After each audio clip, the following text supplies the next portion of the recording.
falando do adolescente que comete uma infração, a gente precisa pensar alguns pontos.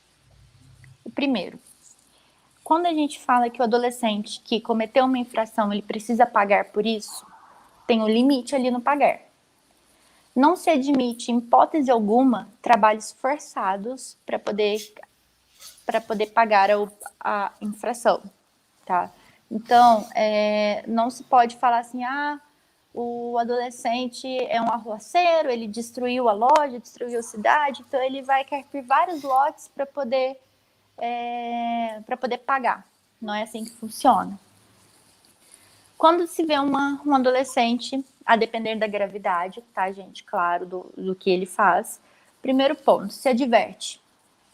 Depois, em alguns casos, o adolescente tem obrigação de reparar o dano.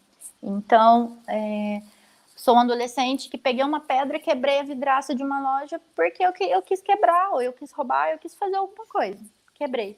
Você vai ter a obrigação de reparar aquele dano. Como? Você vai trabalhar com aquele... Se você não conseguir, você, por recursos próprios, arcar com a reparação daquele dano, o adolescente acima de 14 anos vai poder trabalhar e reparar aquele dano.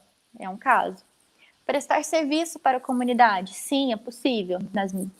Lembrando que é um serviço adequado, não pode ser um trabalho simplesmente forçado. Eu não posso falar para a criança, para o adolescente, por exemplo, falar para ele assim, não, mas você vai limpar esse chão aqui 60 mil vezes.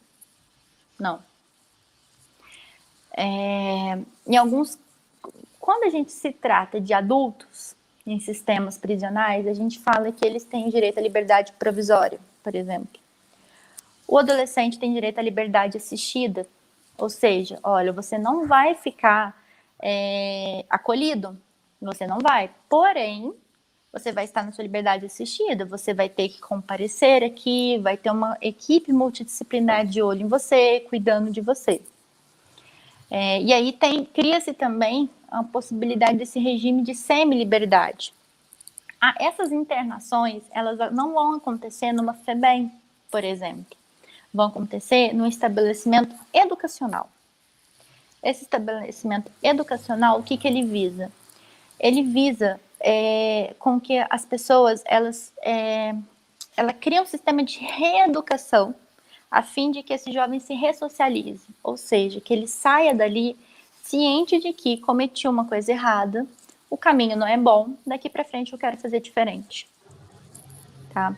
E até mesmo se tratando, no caso de adultos em presídios, nós temos, em Minas Gerais, nós temos as APACs, que são modelos de, vamos falar, como penitenciárias, mas não são penitenciárias, que elas tratam o preso como reeducando e que visam a ressocialização desses presos com a sociedade.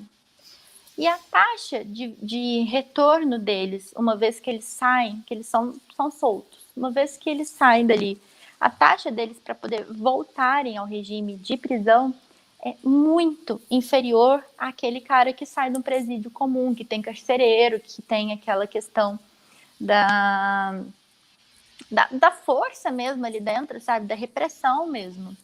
Então, tem vários estudos que mostram que sim, você está num ambiente acolhedor que visa a ressocialização é muito melhor para a pessoa, para o indivíduo, do que você simplesmente jogar ali e querer força e querer combater fogo com fogo, porque, infelizmente, gente, ninguém combate violência trazendo mais violência.